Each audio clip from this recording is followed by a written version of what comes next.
Pues ya estamos todos. Aquí en Bruselas otra vez, otra semana más.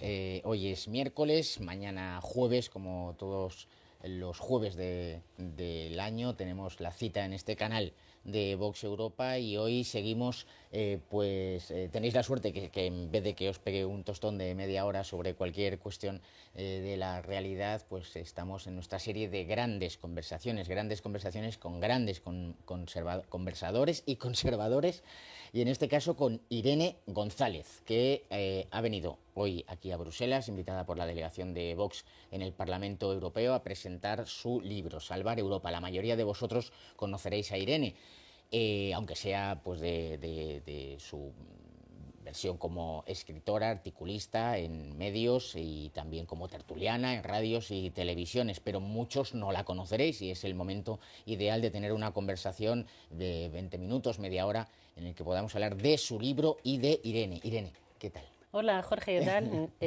Yo encantada de estar aquí. Muchas gracias desde luego por la invitación y por dar espacio a defender Europa en el centro, ¿no? En el estómago de la ballena que es la El Unión estómago de la Europea. ballena, sí señor. Tenemos un día muy bruseliense hoy, poco sol, mucha nube, no llueve, es verdad, y la temperatura, pues yo creo que un poquito como España. Lo que ya llama la atención de su libro es el título, y es Salvar Europa. Es decir, ya has dado un paso más, no es proteger Europa, defender Europa, conservar Europa, es salvar. ¿Salvar de qué? Bueno, pues en primer lugar hay que salvarla de sí misma y por personalizar un poco hay que salvarla de instituciones como la Unión Europea.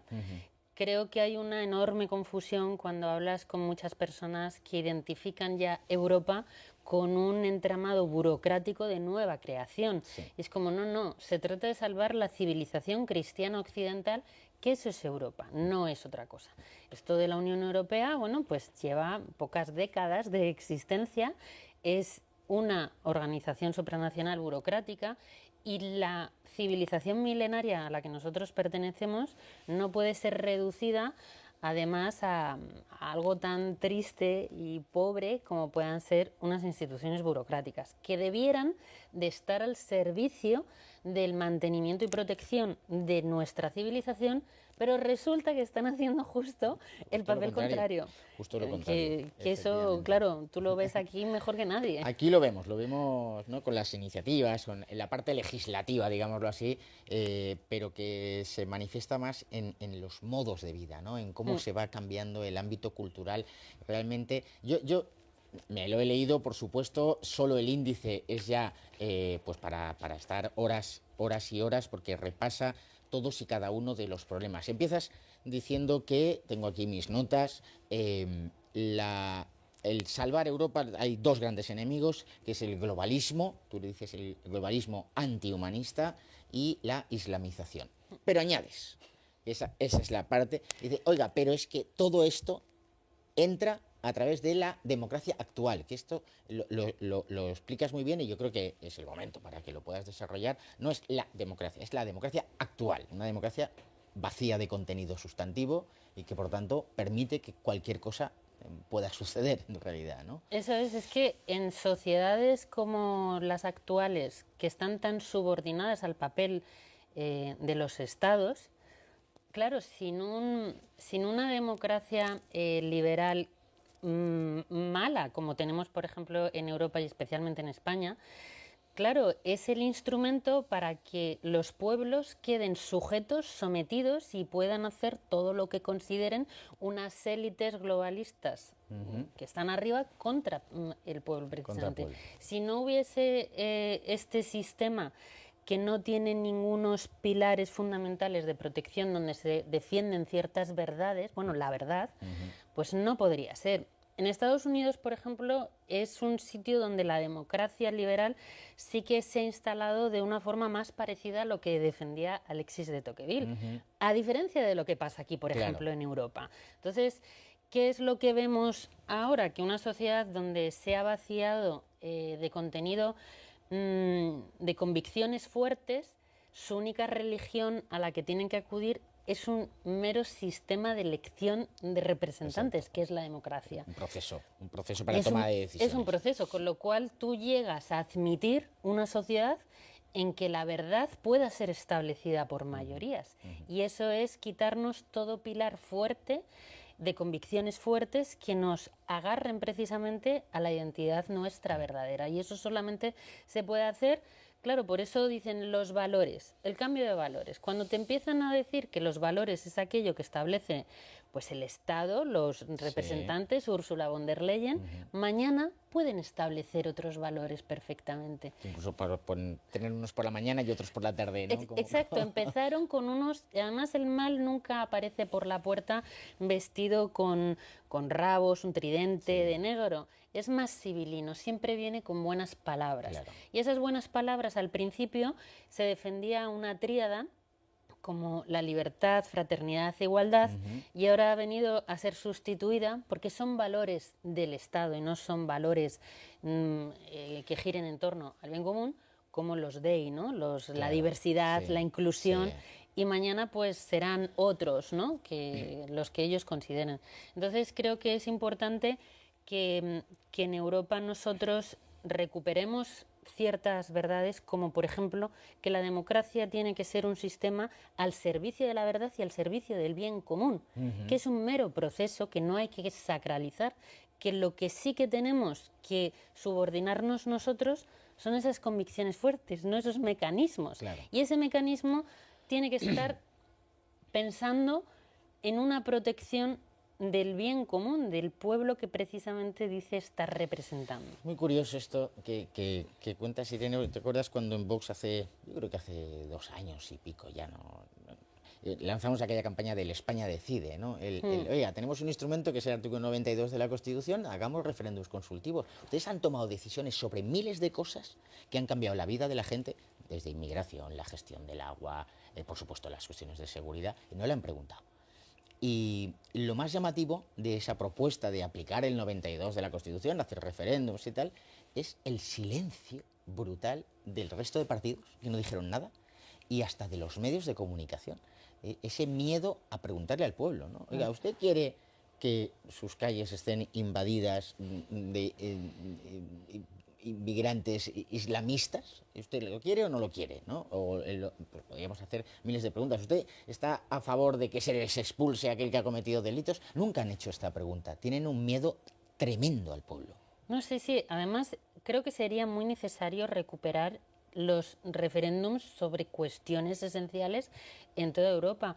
Pero el miedo es que, fíjate, la trampa que ellos han presentado. Por un lado, te presentan la sociedad liberal, la libertad, la voluntad llega a establecer realidades, incluso crea seres humanos. Es la voluntad la que decide si tú eres un bebé o si no eres un bebé, todo como que se sujeta a eso. Sin embargo, luego, por otra parte, el Estado, en este caso la Unión Europea, lo que está haciendo es un mayor control como jamás se ha visto, una tiranía tecnocrática total y absoluta, para que los ciudadanos solamente se dediquen a pagar, a producir para lo que ellos decidan y a consumir en aquello en lo que decidan.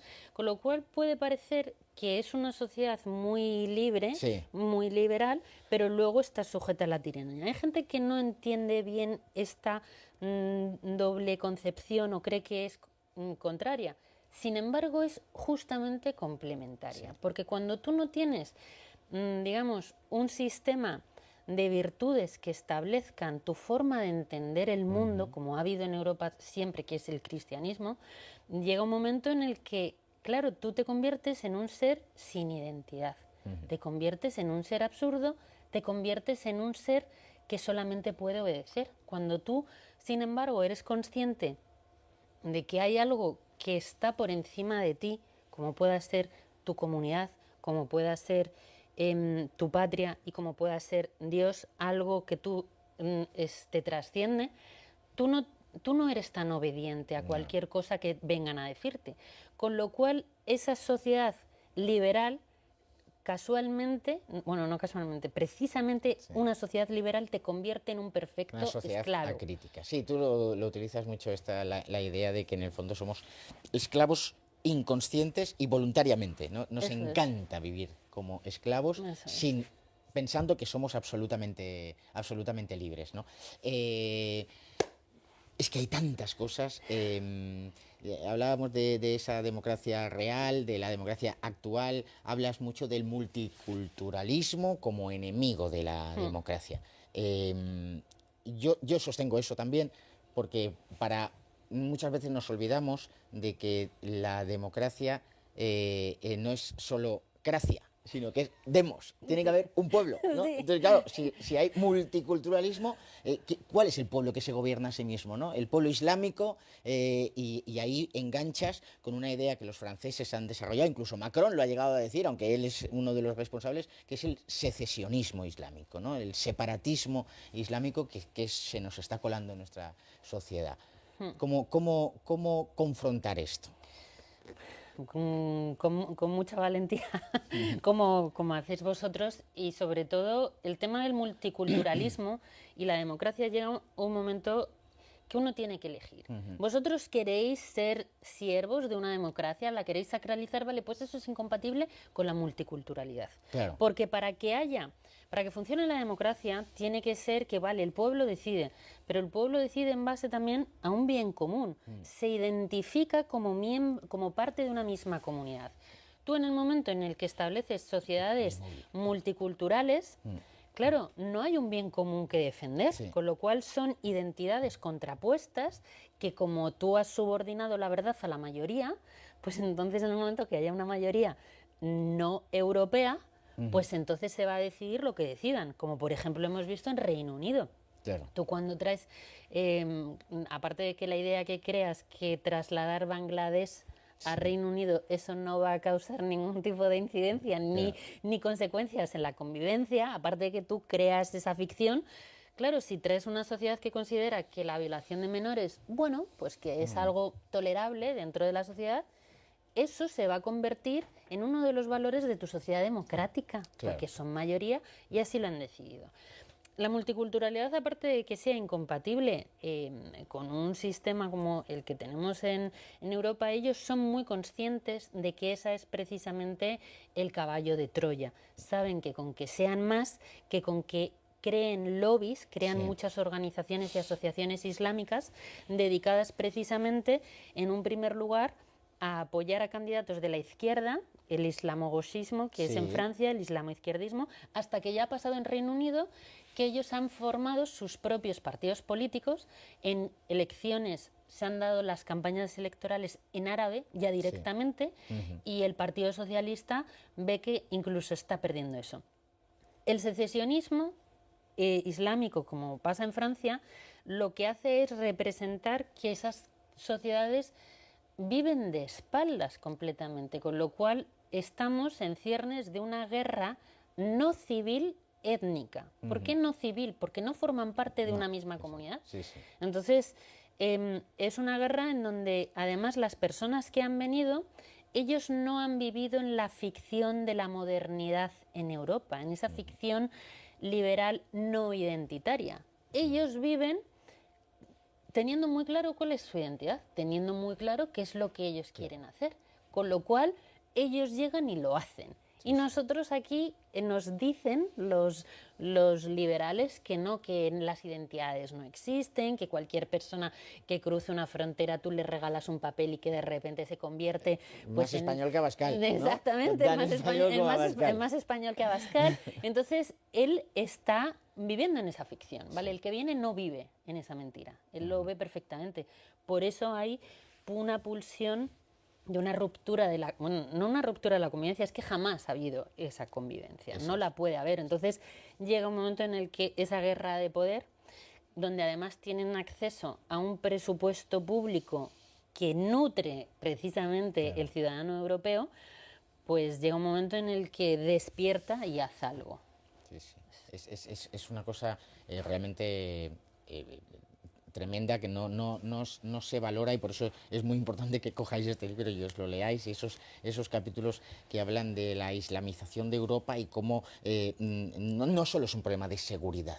Utilizas una expresión, luego tenía aquí varias, porque tienes frases tremendas y expresiones alucinantes el libro, que yo las voy a utilizar, que es lo de la democracia de violadores. Sí. ¿Qué es esto? Es Sí, decir, sí, está bien resumido. Hemos creado vamos camino a una democracia de violadores en que se admite la poligamia, se admite la pedofilia, la pederastia, y todo esto se ha admitido. Pero no solo es una cuestión de seguridad, sino que es un tema identitario, en el sentido de la identidad nuestra como pueblo. Y luego una parte jurídica de ese secesionismo que se aparta, que no cumple la ley. En el fondo ellos no tienen ningún interés. Eso es. Y lo único que les ofrecemos es, bueno, oye, escucha, si tú ganas las elecciones y tienes mayoría, podrás hacerlo. Exacto. Este es el problema. Les enseñas el camino. Efectivamente. Y claro, frente a una identidad tan fuerte como la del Islam, tú solo puedes suponer una identidad fuerte. Exacto. Y esa es... Nuestra identidad cristiana, Eso es. europea, española, es que, vamos a ver, una de las ficciones que también ha generado el liberalismo desde la Revolución Francesa es decir que nosotros, eso de la identidad como que no existe, ¿vale? Pues las civilizaciones a lo largo de la historia y en todas partes del mundo se han creado alrededor de una única cosa, que son las religiones. Una religión, o sea, el concepto cualquiera, incluso de una tribu en África, está construida en base a ciertas deidades. En Europa hay 3. En primer lugar, el Islam. ¿Cuál es su concepción? Es sumisión. El Islam es sumisión y no es otra cosa. La otra es el ateísmo, que representada muy bien en la Unión Europea, que son hombres que se creen dioses, pero a diferencia del Dios verdadero no nos quieren mucho, me parece que nos desprecian. Y luego el cristianismo es un Dios que por amor se hizo hombre. Hombre, la concepción te cambia radicalmente. Entonces, una persona, crea o no en Dios, tiene que elegir qué tipo de civilización quiere vivir él. ¿A cuál cree que pertenece? ¿Cuál quiere fomentar? ¿Se crea o no en Dios? Entonces, si tú consideras que la civilización europea la ha construido el cristianismo, vamos, en monasterios benedictinos para ser exactos, ¿no? Tú quieres preservar esa forma de vida, pues hombre, el Islam no lo ayuda. O sea, fomentar la islamización de Europa no es una acción cristiana, en absoluto. Es de hecho justo todo lo contrario.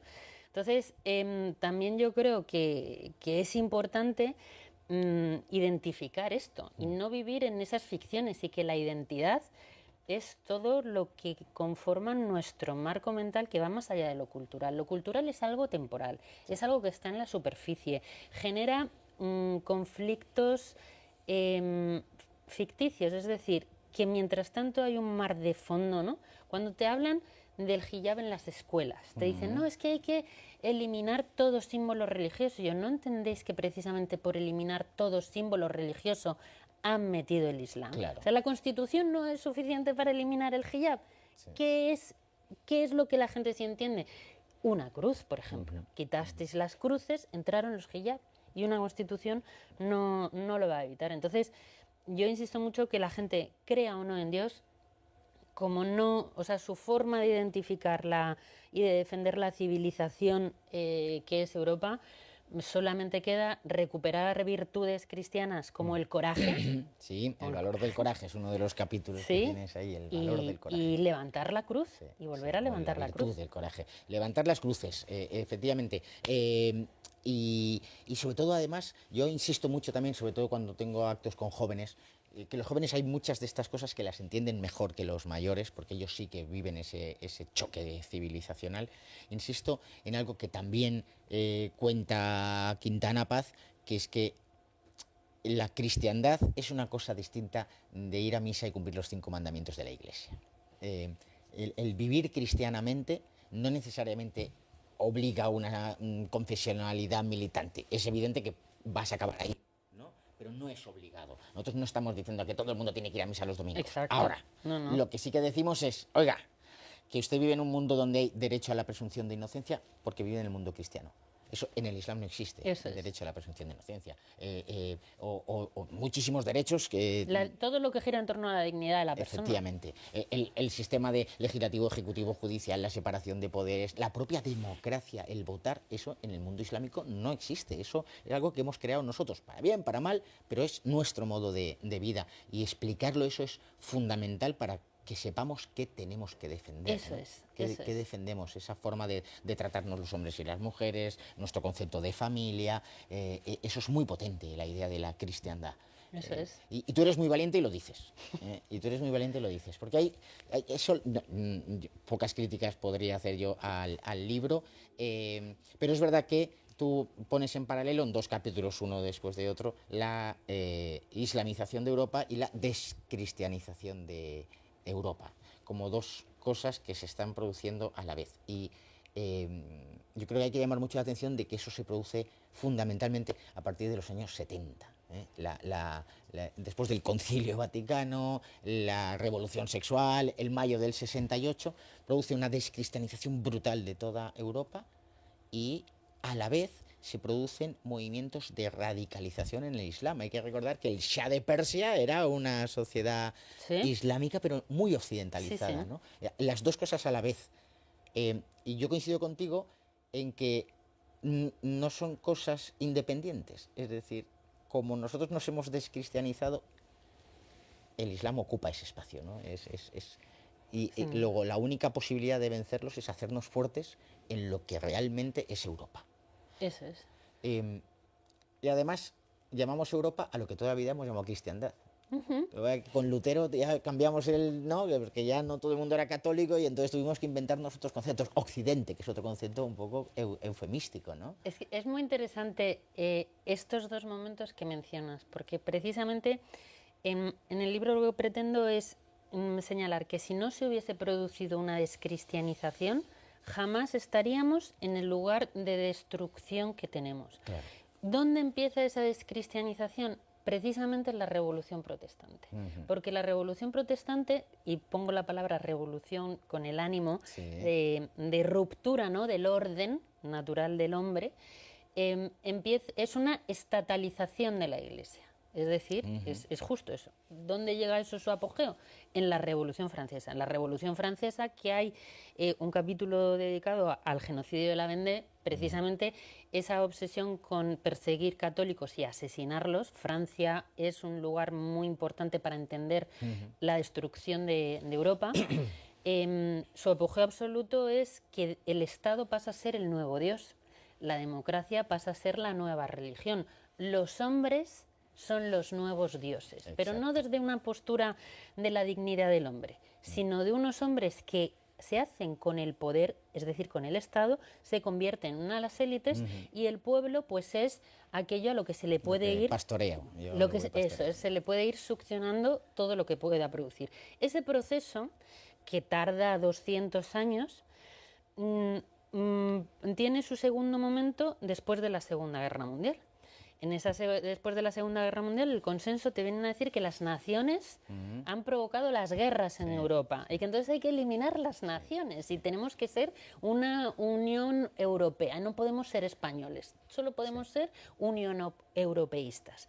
Y ya finalmente, como tú muy bien dices, después de la revolución sexual, pues ya es el culmen no se hubiese podido producir sin los previos pasos antes. Y al final todo es que al hombre primero se le separa de Dios, luego se le separa de su patria, luego con la revolución sexual se separa al hombre de la mujer, que ya es la ruptura total de los que están destinados a estar juntos, se les separa. Una sola carne. Eso es, y finalmente que es separar al hombre de sí mismo a través de ya la ideología transhumanista, Sí.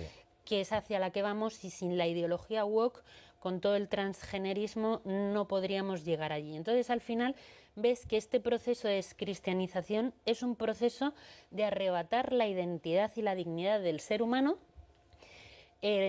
pero de una forma, claro, civilina, sustituyendo, porque el mal no quiere destruir el cristianismo, quiere hacerse con él, sustituirlo, presentarse como el papel del Salvador. El Estado es el nuevo padre, es el que salva a la sociedad de un caos que está creando. Entonces, al final, nosotros tiene una persona un problema y solamente acude a esto Europa. No hay otro mecanismo, ¿no? Europa nos devolverá a Puigdemont, Europa nos salvará del paro, todo. Es como es un dios que te va a suministrar todo. Y entonces tú, claro, eres una persona que te han ido arrebatando esa identidad. Y claro, ya desde los años 70, con todo el proceso además de descolonización que hace que las guerrillas islamistas pues ya lleguen a su apogeo, nunca mejor dicho, ese barbecho moral hace que el Islam entre como machete en la mantequilla, nunca mejor dicho, en Europa. ¿Sabes? Es un poco así. Bueno, pues tenemos que ir concluyendo porque más de 30 minutos YouTube lo cancela, o no sé cómo esto me lo han explicado y no sé cómo funciona, pero tienen que ser como entre 24 y 25 y por ahí estamos.